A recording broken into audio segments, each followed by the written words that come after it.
just want to start by saying if you want an answer at the end, prepare to be disappointed. There just isn't one. I was an intern at Nickelodeon Studios for a year in 2005 for my degree in animation. I wasn't paid, of course, most internships aren't, but it had perks beyond education. To adults, it might not seem like a big one, but most kids at the time would shit themselves over it. Since I worked directly with the editors and animators, I got a few new episodes days before they aired. I'll get right into it without giving too many unnecessary details. They had very recently made a SpongeBob movie, and the entire staff was somewhat sapped of creativity, so it took longer to start up the season, but the delay lasted longer for more upsetting reasons. There was a problem with the series 4 premiere that set everybody and everything back several months. Me and two other interns were in the editing room along with the lead animator and sound editors for the final cut of an episode. We received a copy that was supposed to be for the Krabby Patty and gather around the screen to watch. Now, given that the final cut isn't final yet, animators often put up a mock title card at the beginning. It's sort of an inside joke for us, with phony, oftentimes low titles being used, such as How Sex Doesn't Work instead of Rockabye by Val, in which SpongeBob and Patrick adopt a sea scallop. Nothing particularly funny, just work-related chuckles.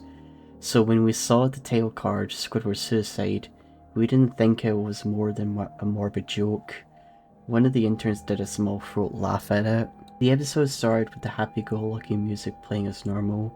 The story begins with Squidward practicing his clarinet, hitting a few sour notes like normal. We hear SpongeBob laughing outside.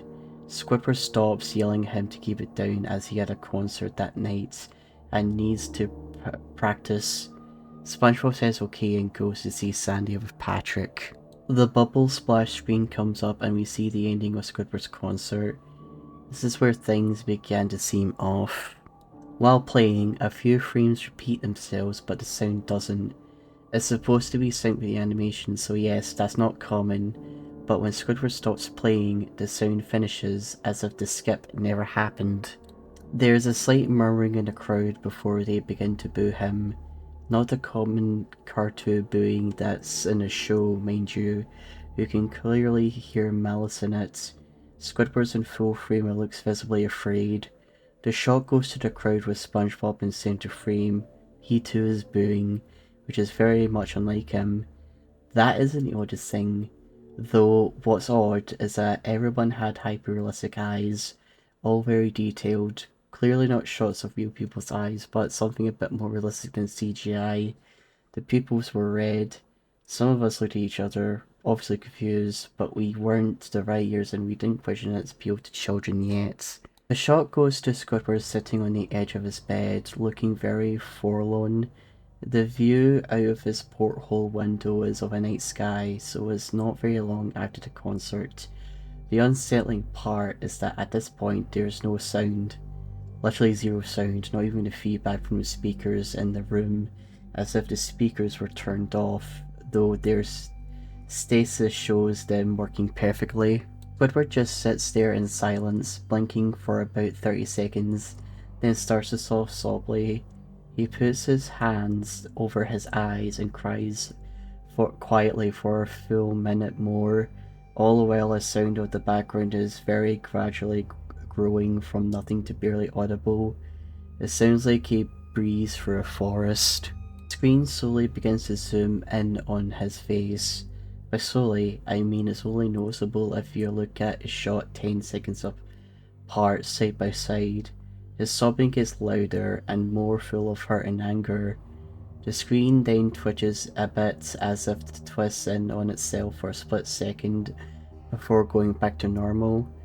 The wind through the tree sounds gets louder and more severe as if a storm's brewing somewhere. The eerie part is that the sound and Squidward sobbing sounded real. It was like it wasn't coming from the speakers, but that the speakers themselves were holes that the sound was travelling through from the other side. As good as the sound as the studio likes to have, they don't have the equipment to be able to produce this audio of quality. Below the sound of the wind and sobbing, very faintly audible, something sounded like laughing. It came to an odd interval and never lasted more than a second, so I had a hard time pinning it. We watched the episode twice, so part of me had things sound too specific, but I had time to think about them. After 30 seconds of this, the screen blurred and twitched violently, and something flashed over it as if a single frame was replaced. The lead animation editor paused and rewound frame by frame. What we saw was horrible. It was a still photo of a dead child. He couldn't be more than 6. The most upsetting part was that there was a shadow of the photographer, but no crime tape, evidence tags, or even markers, and the angle was completely off for a shot designed to be evidence. It seems they were the person responsible for this child's death. We were of course mortified but pressed on, hoping that this was just a sick joke. The screen flipped back to Squidward, still sobbing, louder than before, half of his body in the frame. There was now what appeared to be blood running down his face from his eyes. The blood was also done in a hyper-realistic style, looking as if you'd get it on your fingers if you touched the screen. The wind sounded now as if it were that of a gale blowing through a forest. There was even snapping sounds like of branches. The laughing, a deep baritone, lasted for longer intervals and came more frequently. After about 20 seconds, the screen again twisted and showed a single frame photo. The editor was reluctant to go back, we all were, but he knew he had to.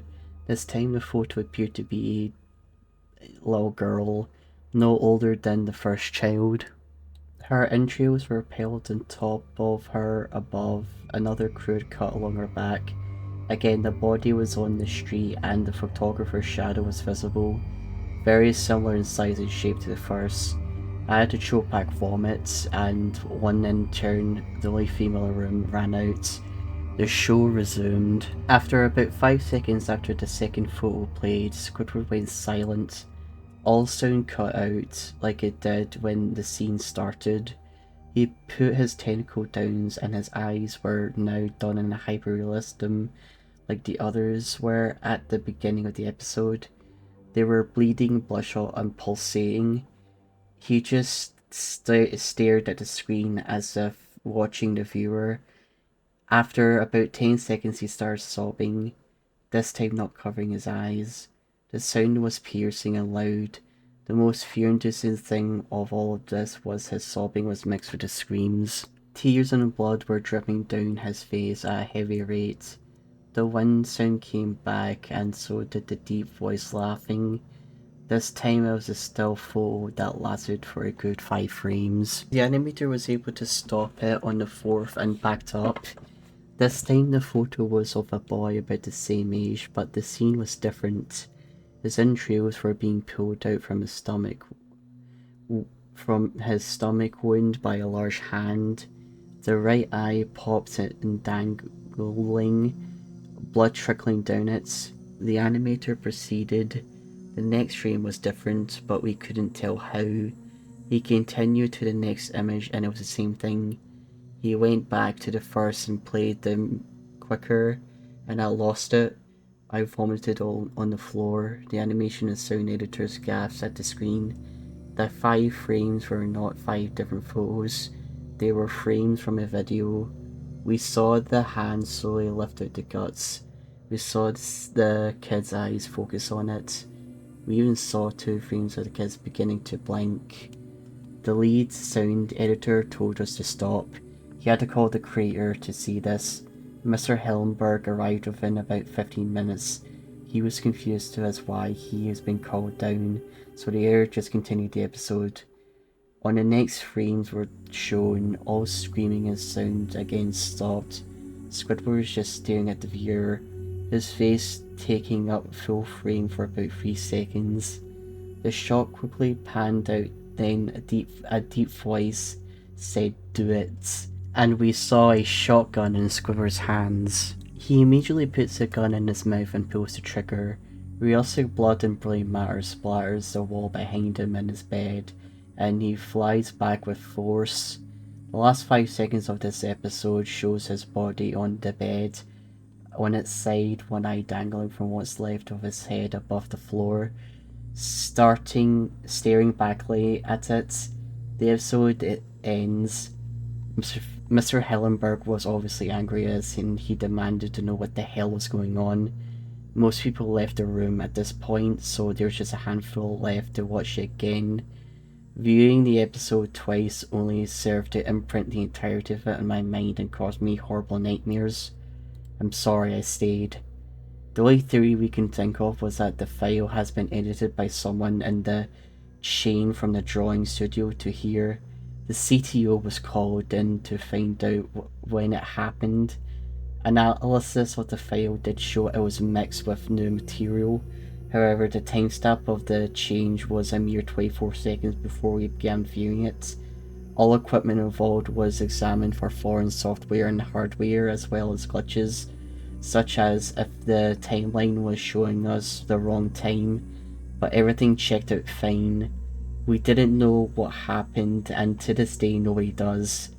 There was an investigation due to the nature of the photos, but nothing came of it. No child was identified and no clues were gathered from the data involved, nor physical clues from the photos. I never believed in unexplainable phenomena before, but now that I have something that happened to me and can't prove anything about it but on anecdotal evidence, I think twice about things.